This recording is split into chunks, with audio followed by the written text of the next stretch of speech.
Salut, eu sunt Dani și astăzi o să-ți arăt cum am făcut eu bani cu primul meu magazin online în România și cum poți să faci și tu același lucru.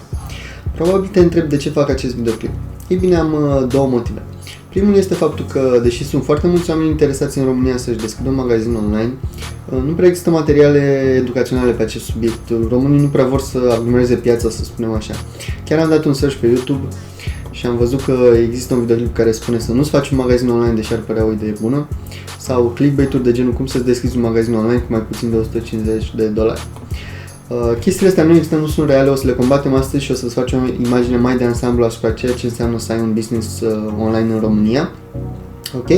Iar motivul numărul 2 e că, dată fiind situația de față cu acest coronavirus, când toată lumea e în casă, toată lumea se plictisește, toată lumea pe seriale, mie mi se pare o oportunitate foarte mișto să înveți ceva nou, să înveți un skill nou, să ieși mai informat, mai puternic din această perioadă când s-o termina ea.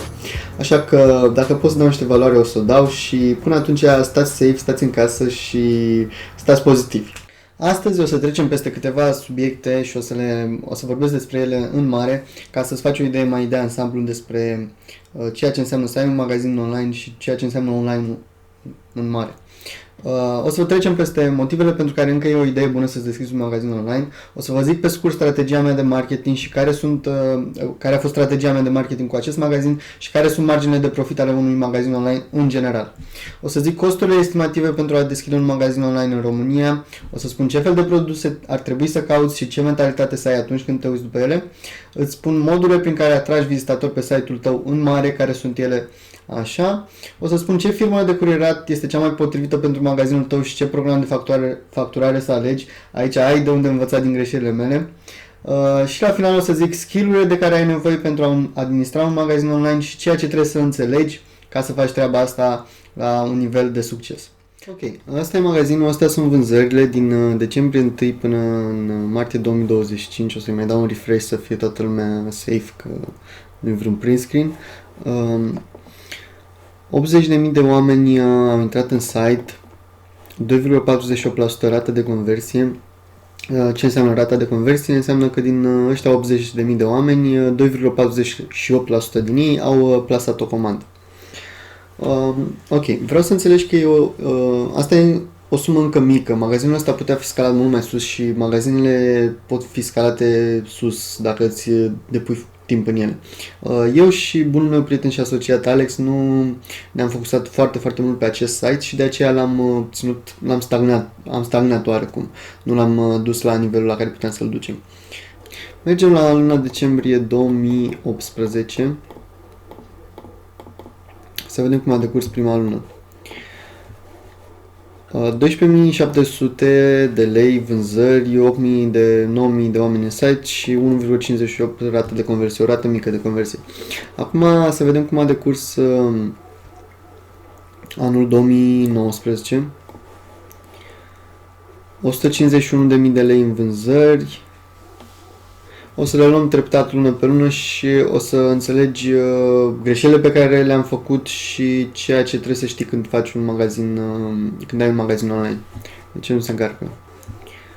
Ok. 151.000 de lei anul trecut, 61.000 de sesiuni în site și o rată de conversie de 2,59. O să intrăm lună pe lună și să vedem creșterea și stagnarea unde a fost. O să-ți explic ce s-a întâmplat în lunile alea și sper să înțelegi din greșelile făcute de noi. Acum, în ianuarie 2019 vezi vânzări de 2.300 de lei, chiar dacă în decembrie 2018 erau de 12.000 de lei. O să te întreb probabil de ce, nu? Ei bine, uite aici în ianuarie și în februarie 2019 rămăsesem fără stoc și stocul ne-a venit undeva la finalul lunii februarie. Am început să reluăm advertising-ul și în martie ne reveneam la normal, să zic, la 11.000 de lei. Aprilie 12.900, comparabil cu decembrie, dar mai apoi mai și în iunie, iar o scădere micuță, dar o scădere. Rămăsesem iar fără stoc. Este foarte important să-ți plănuiești dinainte, să știi produsele care se vând și să știi ce să comanzi și să-ți aloci timp pentru treaba asta. Ne-a venit stocul la finalul lunii iunie, vedem în iulie o creștere la 15.000 de lei, august 16.000, septembrie 20.000 de lei. Vreau să înțelegi că aici deja magazinul rula pe pilot automat. Nu este foarte greu să administrezi un magazin online, nu-ți ia foarte mult timp să te uiți după niște reclame atâta timp cât știi ce faci, să vezi dacă funcționează în parametrii normali, îți ia undeva la 20, 30, 40 de minute pe zi, să zic, nici chiar atât de mult. Iar să faci niște pachete și să trimiți niște comenzi și să scoți niște facturi, îți ia undeva la până într-o oră pe zi. Ok. Luna octombrie 2019, 19.000 de lei, noiembrie 20.000 de lei și surpriza surprizelor, în decembrie 2019, 7.500 de lei. Probabil te întrebi de ce e scăderea asta atât de mare. Ei bine, o să-ți zic că focusul nostru nu mai era pe magazinul ăsta, mă focusam foarte tare să cresc alt magazin în afară, pe sistem dropshipping și tot focusul meu era acolo, așa că am decis împreună cu Alex să nu mai luăm stoc acum în decembrie și să vedem ce facem pe parcurs. Magazinul pe care îl creșteam nu-l mai folosesc, a avut perioada lui, este acesta. Cred că undeva de la 1 decembrie la 15 ianuarie, nu, 25 noiembrie, 15 ianuarie, mai mult ca sigur. $19.000 în mai puțin de 2 luni.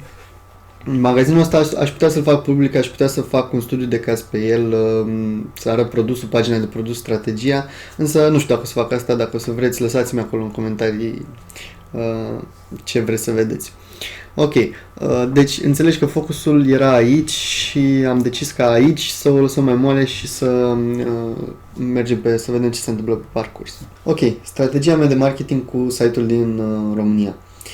Am venit cu ceva nou, chiar dacă am intrat într-o nișă destul de saturată, cum spuneau alții, am avut o abordare nouă, am venit cu un unghi diferit față de piață, în o altă abordare. Este foarte important să înțelegi că unghiul din care faci advertising contează foarte, foarte mult. Am început cu o strategie de marketing pe influencer marketing. Am făcut un giveaway cu un influencer mare, avea la timpul ăla 1 milion și ceva de followeri. Pare atât de rău că i s-a șters contul băiatului ăla. Da, ok. Am făcut un giveaway, au participat vreo 5.000 de persoane. Am ales 3 persoane care să aleagă ceva din site, un produs din site la alegere. Faza mișto a fost că din toate persoanele care au văzut giveaway-ul ăla, a fost cineva care nici nu a participat, a intrat direct pe site și a văzut un produs care i-a plăcut și l-a comandat. Și chiar m-am rămas surprins de treaba asta. A fost primul client, nu cred că nu uiți niciodată, dar și mai interesant că a mai comandat pe parcursul timpului și da, pot zic că un client fidel. Ok. În 24 de ore am reușit să strâng undeva la 1000 și ceva de followeri pe pagina de Instagram a site-ului. Asta m-a ajutat să trimit oameni în site la un preț foarte scăzut, să-mi ajut pixelul de la Facebook să fac o bază de date, ca mai apoi când încep să fac reclame pe Facebook să plec de undeva, să am o bază de date. Și de-aia am avut o creștere atât de bună în luna decembrie, pentru că fiind și luna de așa natură, era o perioadă propice, lumea e în modul de cumpărare automat în perioada aia în decembrie și nu a fost foarte greu să generez vânzări atunci. Deci da, am pornit cu influencer marketing și am continuat cu Facebook și Instagram Ads, reclame plătite după aia. Mai trebuie să înțelegi faptul că sumele astea, 150.000 de lei sau 19.000 de dolari, nu înseamnă profit 100%, nu înseamnă bani în buzunar. Marginea de profitabilitate a unui magazin online este undeva între 5 la cele slabe, 5% până la 40%, să zic. Magazinele pe care le-am rulat eu au avut o margine între 25 și 35%. Mai exact, acesta pe România are undeva la 35%, pe când acesta are undeva între 27 și 30% margine de profit. Probabil te întrebi câți bani am băgat în advertising pentru fiecare magazin în parte. O să-ți arăt, la cel din România am băgat 55.000 de lei cu un ROAS de 2,88 și după cum vedeți, suma asta este mai mică, este 159.000 de lei față de suma reală pe care a generat-o acest magazin. De ce se întâmplă asta o să vă zic imediat. Deci dacă intrăm de pe 1 decembrie până astăzi, o să vedem că de fapt suma este de 190.000 de lei. Chiar dacă aici apare 159.000 de lei. Este simplu. Pixelul de la Facebook, adică lucrurile pe care le ai tu în site ca să îți trăcuiască toate vânzările, nu e accurate 100% și nu străcuiește tot. Pe lângă asta, vânzările nu veneau doar din Facebook Ads, mai veneau și din căutări organice pe Google. Ok, deci undeva la 55.000 de lei pentru 190.000 de lei. Sigur, mai sunt și alte costuri, costul produsului și așa mai departe, nu intru în ele acum. Pe când celălalt vedem un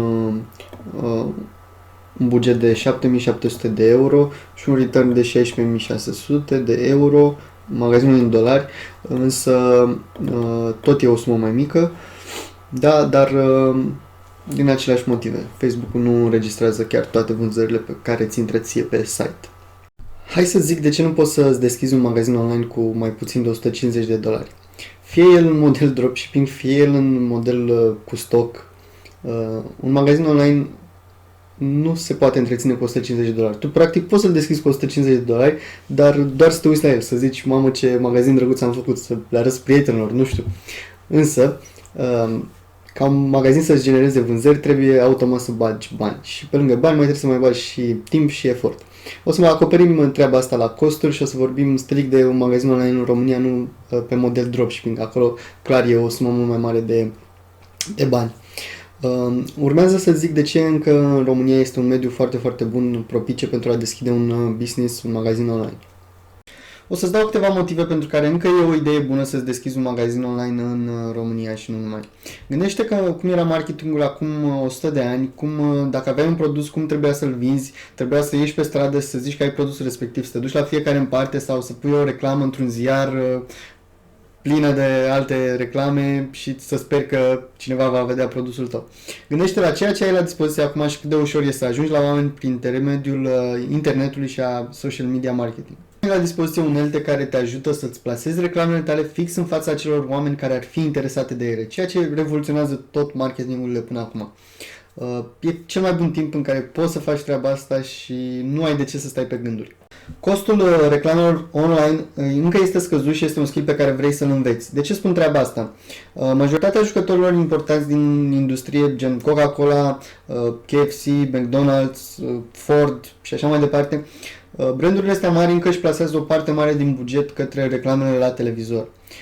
Gândiți-vă acum cât de puțin folosit este televizorul de generațiile actuale și cât de nefolositor va deveni el pe parcurs. Când generațiile tinere vor crește, când copiii noștri vor crește, televizorul nu va mai fi atât de utilizat și nu va mai fi nevoie ca ei să-și placeze reclamele acolo. Astfel vor veni în online și vor veni cu bugete mari și jucătorii mici o să aibă de suferit din treaba asta. Atunci ar fi un timp neprielnic să-ți deschizi o afacere. Dar până atunci mai e ceva timp și nu se va întâmpla asta chiar prea curând.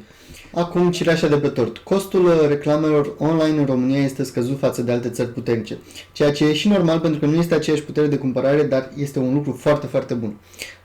CPM-ul în advertising înseamnă cost per 1000 de impresii, adică cât te costă pe tine ca să-ți vadă reclama 1000 de oameni. O să facem o comparație cu un cont de reclame al meu din România față de altul din afară, din țările puternice și o să vedem diferența de preț. În prima lună, în decembrie 31 2018, am cheltuit în România 3300 de lei pentru un return de 11.600 la un CPM de 5,84 lei. Pe alt cont de publicitate, tot în perioada de decembrie, doar cu un an mai târziu, am cheltuit 700 de euro, adică 3400 de lei, pentru un CPM de 3,83 euro, adică 18 lei 54. Diferența doar aici este de 3 ori mai mică în România față de US, UK, Canada și Australia. Dar ceea ce vreau să înțelegi este că aici, pe acest cont, din afară, ăsta e un CPM unusual de mic și eu am rămas surprins. Este o reclamă foarte bine targetată și de-aia CPM-ul este atât de mic. În general, nu o să vezi CPM-uri atât de mici în afară, o să fie undeva la peste 6-7 dolari, chiar până la 20 de dolari. Deci este mult mai profitabil să faci reclame în România și este un spațiu prielnic pentru acest lucru și asta ar trebui să te convingă că este o idee bună să-ți deschizi o afacere în România. Trecem la partea următoare. Costurile inițiale. O să fac în mare, că și așa nu le am eu cu calculele prea bine, nu o să facem estimări exacte, o să facem o aproximare. Costurile astea sunt valabile atunci când știi tu să faci tot ceea ce ține de un magazin online, adică să-ți creezi site-ul, să-ți faci reclamele, să faci absolut tot. Ai 130 de lei pe lună costul pe platforma de Shopify ca să-ți mențină site-ul. După aia ai numele site-ului tău, domeniu, adică cum o să se cheme el, între 50 și 70 de lei. Logo-ul poți să-l faci și free, dar nu-ți recomand. Îți recomand să intri pe fiverr.com și să ți-l facă cineva de acolo.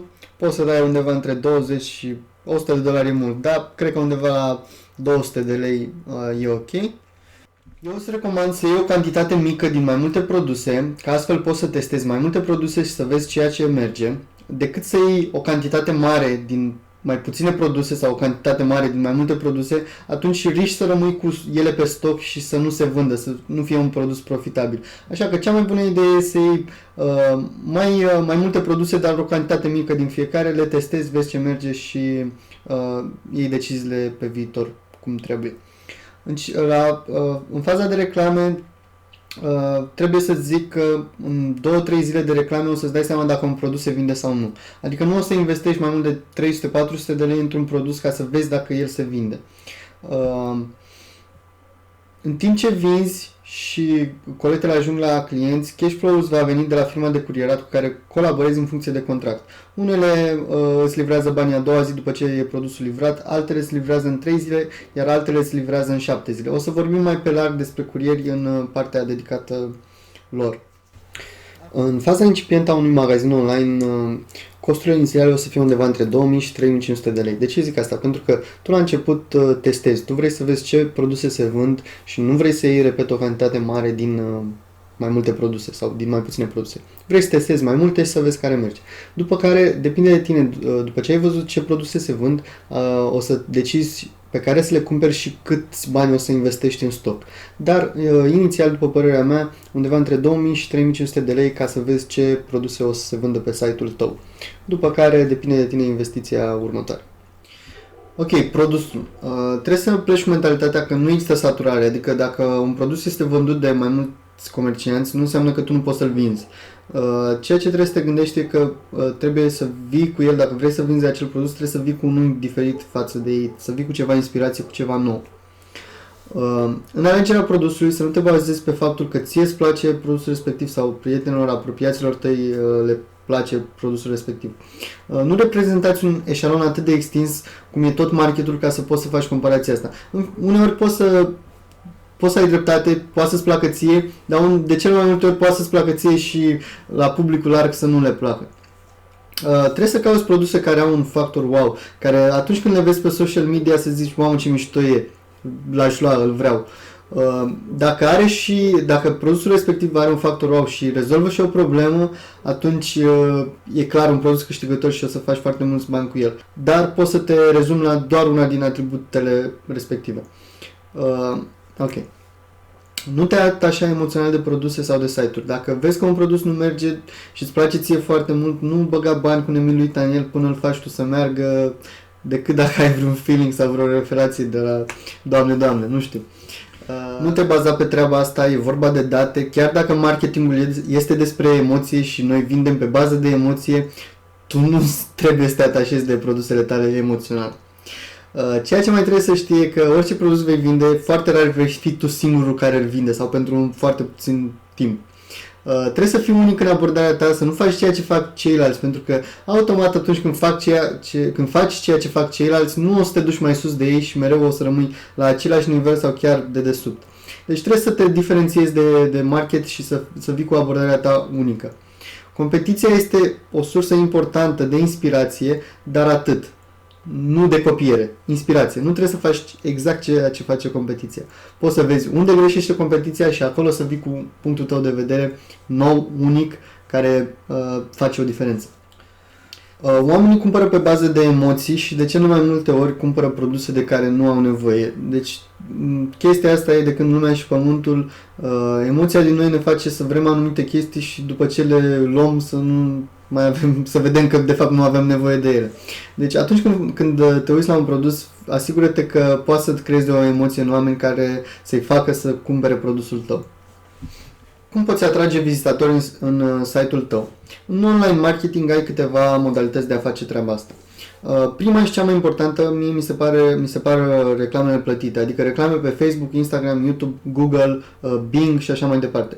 Ceea ce înseamnă că cu cât bagi bani, cu atât primești return on ad spend, ROAS. Când te oprești să mai bagi bani, automat nu o să-ți mai genereze vânzări. Însă este o unealtă foarte bună pe care ți-o recomand să o înveți. Nu trebuie să înveți și YouTube și Google, poți să înveți Facebook și e totul în regulă. Chiar îți recomand să înveți Facebook Ads. Altă parte este cea de influencer marketing. Găsești anumiți influenceri pe Instagram și îi contactezi ca să-ți promoveze produsul și să-ți trimită oameni în site. Este o tehnică foarte bună de marketing și se folosește la început, uneori, sau când lansezi un produs nou. A treia modalitate prin care poți să aduci oameni în site-ul tău este prin SEO, Search Engine Optimization, adică căutări organice pe Google. Ceea ce trebuie să înțelegi din faptul ăsta este că în SEO rezultatele apar în timp, în luni de zile. Dacă tu începi să faci astăzi SEO, o să vezi rezultatele în 3, 6 luni și așa mai departe. În mare este gratuită, dar este o tehnică foarte bună de învățat și o recomand. Nu sunt expert la ea, sunt expert mai degrabă în reclame plătite decât în SEO, dar e o chestie pe care ai vrea să o știi. Eu cel puțin am reușit să am succes și fără SEO, deci se poate, așa că poți să te gândești că din toate astea trei modalități, dacă înveți una dintre ele, o să ai succes, cu siguranță. Vin cu un later edit aici pentru că vreau să înțelegi că există foarte multe modalități de a atrage vizitatori și de a genera vânzări. Însă le-am enumerat pe primele trei pentru că sunt cele mai eficiente. Putem să mai vorbim despre email marketing, care este o tehnică foarte bună de a genera vânzări, însă nu face sens la început pentru că tu nu ai o bază de date cu e-mail-uri, nu ai oameni în site. Trebuie să îți crești site-ul și să primești e-mail-uri ca lumea să se aboneze la tine și mai apoi poți să le promovezi produse. Social media marketing organic. Ok. Tehnica asta nu este atât de eficientă atunci când vrei să trimiți trafic cu un site-ul tău. Când tu o să faci o pagină de Instagram sau de Facebook, că asta înseamnă social media marketing organic. Înseamnă să-ți faci o pagină unde postezi conținut, fie el amuzant, fie el interesant, îl crești la o bază de follower foarte mare, la zeci de mii, sute de mii, milioane și mai apoi le promovezi produse din site-ul tău. Nu este eficientă din două motive, pentru că lumea este pe social media să se relaxeze, nu este acolo să cumpere produse. Doi la mână, îți ia foarte mult timp să crești o pagină ca mai apoi să-i faci promovări ca să-i trimiți la tine în site. Este o tehnică foarte bună de a genera bani, însă atunci când promovezi produsele altora. Pentru că, gândiți-vă așa, fiecare avem pagini pe Instagram pe care le urmărim pentru că fie sunt amuzante, fie sunt interesante. Dacă pagina ta preferată de pe Instagram ar începe să facă reclame cu același produs sau pentru același site constant, să zicem, odată la 2 zile ai vedea un story cu acel produs, deja îți intră în cap și zici, oricât de amuzant e, nu mai vreau să mai văd produsul ăsta, m-am săturat, știi? Deci asta trebuie să înțelegi. Dacă vrei să-ți faci pentru site-ul tău social media marketing organic, nu prea face sens. Cel mai bine este să te duci la influencer și să-ți posteze ei produsele tale. Sper că m-am făcut înțeles și dacă ai ceva întrebări legate de acest subiect, lasă-le acolo. Ok, cu ce firmă de curier să lucrezi? Aici chiar poți să înveți din greșelile mele și să nu le faci. Am lucrat o foarte lungă perioadă de timp cu Fan Curierul și ar fi trebuit să mă retrag mai de mult de la ei. Faza bună la fan curier e că îți depun banii după o zi de la livrare. Adică dacă tu ai trimis un colet, s-a livrat astăzi, mâine o să-ți intre banii de la fan curier. Contrele, ceea ce partea negativă sunt următoarele. Kilometri exterior și taxarea returului. Kilometri exteriori, ok. Asta înseamnă că atunci când tu trimiți un colet unui client care stă într-un sat sau un oraș unde fan curierul nu are sediu, fan curierul o să-ți încaseze kilometri exteriori. Poți să ajungi să plătești pentru o livrare chiar 50 sau 60 de lei, ceea ce stai din marginile de profit și nu face sens. Încă un lucru nașpa la fan curier e faptul că îți taxează returul. Dacă tu trimiți unui client care nu se ridică comanda, ei o să-ți încaseze odată banii că s-a dus coletul la client și odată o să-ți mai încaseze de la client înapoi, dar de fapt clientul nu a pus mâna pe acel colet niciodată. În fine, tot la el la sediu a rămas. Poți să pierzi pentru o comandă pe care nu o ridică un client, poți să pierzi chiar 40 de lei, depinde ce contract ai cu ei. La GLS, partea bună e că depun banii după 3 zile, mie mi se pare ok. Politica de retur este gratuită, adică nu te mai taxează dacă clientul nu ridică comanda, ceea ce îți ridică marginea de profitabilitate a magazinului tău. Și încă o chestie foarte, foarte mișto este că nu îți încasează kilometri exteriori, adică poți să trimiți oriunde în țară la același cost. Nu am trecut la partea negativă, dar nu cred că e o parte negativă, însă ca să lucrezi cu GLS-ul trebuie să ai un minim de 100 de comenzi pe lună.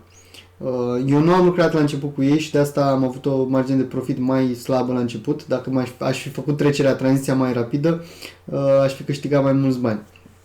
Ok, la Nemo Express, kilometri exteriori se încasează și ceea ce e extraordinar de nașpa, îți depun banii după 7 zile de la livrare.